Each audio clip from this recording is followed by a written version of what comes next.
Sometimes the story just pops up that makes you go, wow, okay, didn't see that coming. Definitely. And that's kind of how I felt about this recent development in Africa. We're talking about Morocco. hmm The North African Kingdom. Exactly. Offering access to its Atlantic ports for the landlocked Sahel nations, that's Burkina Faso, Mali, and Niger. The Alliance of Sahel States, or AES. Right. The EES. And what's really interesting, I think, is what this could mean for the region, the dynamics there. Yeah, for you listening, this isn't just a story about, ships and ports. No, not at all. It's potentially a really big move, maybe towards more African unity, more autonomy. And with Morocco playing a role that, frankly, many might not have expected. Absolutely. So to try and get our heads around this, we've been looking at a few sources. We have some analyses from Stanlo Pan-African and Zach Mikasa over on YouTube.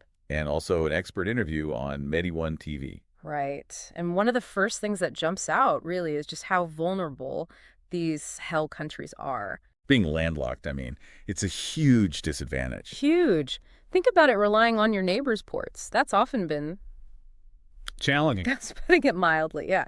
We saw Benin blocking Niger's oil shipments. Oof. That just highlights their dependence and how easily things can get disrupted. Without that direct sea access, they're really at the mercy of, well, the goodwill of others, aren't they? Or the lack of goodwill sometimes. Which is precisely why this Moroccan offer feels so different, so significant. It's concrete. It's not just talk. King Mohammed VI is putting a real solution on the table. Okay, so let's dig into the specifics of this offer then.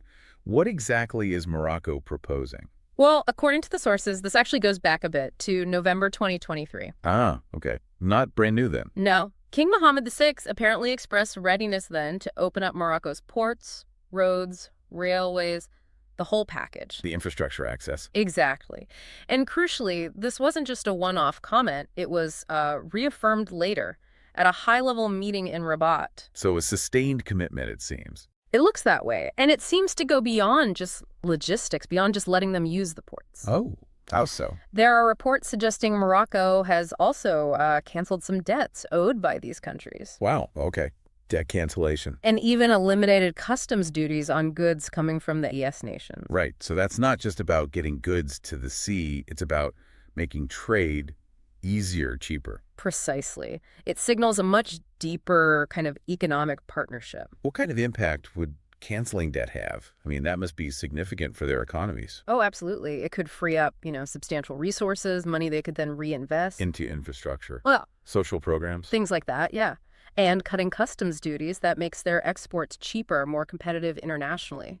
Big potential boost. And the framing of this offer. Morocco seems careful about how they're presenting it. Very much so. It's not being positioned as like a handout or charity. More like an invitation? Exactly. An invitation to build a different kind of African partnership. Right. Based on cooperation, progress, not dependence or fear. That framing feels really key. Now, how are the Sahel nations themselves taking this? What's the reaction on their side? Well, the gratitude seems pretty overwhelming, actually. Yeah. Burkina Faso's foreign minister, Karamoko Jean-Marie Traoré, he called it a touching demonstration of the king's love for Africa. Strong words. Yeah, and he stressed it's more than just technical help. It's proof that, African unity through action is possible. And Mali's foreign minister, Abdou Diop. He went even further. He called the port access a soft revolution. A soft revolution. Interesting phrase. Isn't it? He sees it as ending the geographic isolation that's held the region back for so long. And he pointed to the king's commitment to African unity specifically. He did, as the main driver behind it. And it sounds like both ministers really emphasized that Morocco wasn't attaching political conditions, no strings. That was a key point they made. No preconditions, no sort of hierarchy. Just equals cooperating. Based on cooperation, equality, and what they felt was a real understanding from Morocco of the challenges they face. And the expert on Medi1 TV, Mohamed Chakandi, he backed this up. He did. He highlighted that the AES countries have fully committed to this initiative. They see it as absolutely vital. Vital for their economies, for getting access to international markets. Exactly. Getting integrated. Yeah. On their own terms, finally. This whole thing makes even more sense, or maybe takes on more weight, when you consider the isolation these countries have felt recently. Right.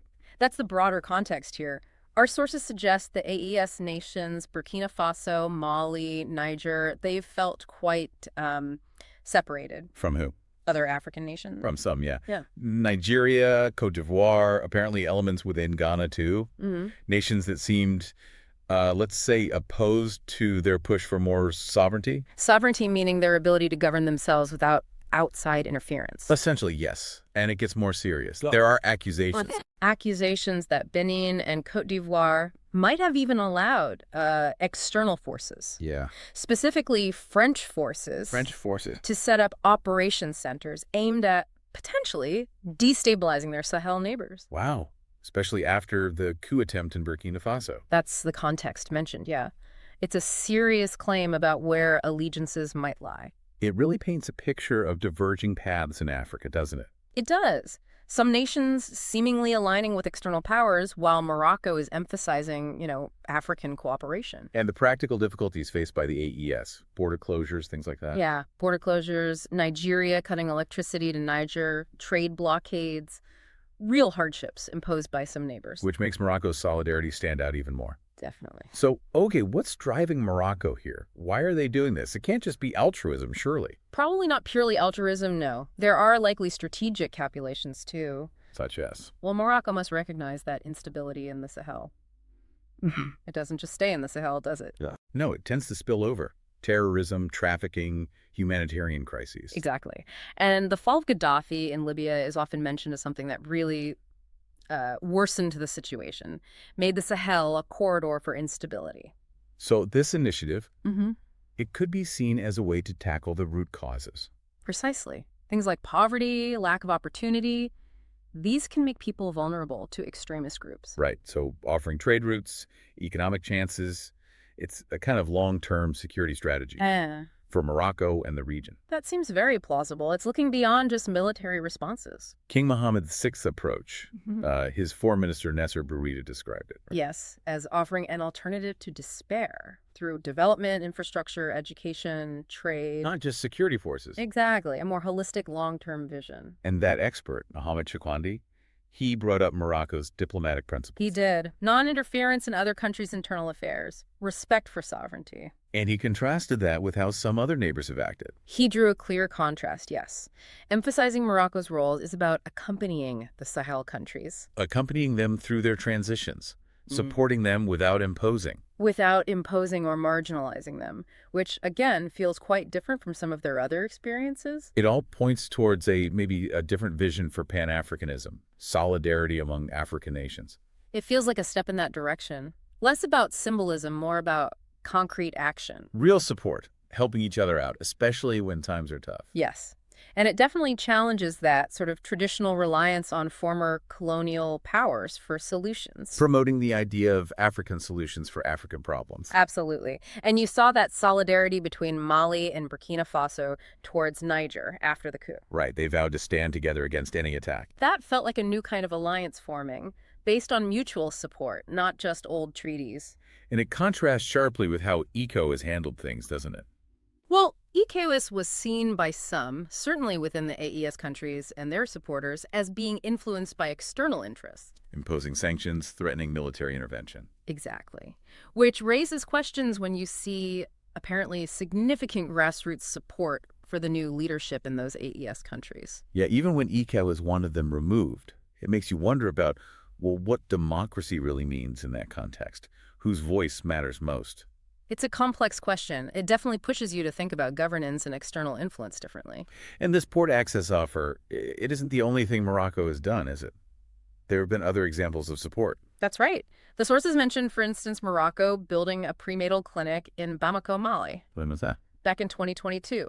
A very tangible example of, brotherhood and support on the ground. Investing in people's health. Beyond just politics. Exactly. And then there was Morocco's own response to its recent earthquake. Ah, yes. They handled it themselves, largely. Didn't seek much international aid. Notably not from France, which was pointed out. It sent a strong message about self-reliance. Taking ownership. Maybe a lesson for other African leaders. Could be interpreted that way, yes. Yes. A demonstration of self-sufficiency. And wasn't there also something about domestic support within Morocco? Yes, they recently announced direct monthly assistance for almost 1 million disadvantaged families in Morocco itself. So focusing internally as well. It reinforces the idea that real partnership, real solidarity is shown through actions, tangible support, not just words or shared history. Okay, so as we kind of wrap up this deep dive, Yeah. what's the main thing you think people should take away from all this?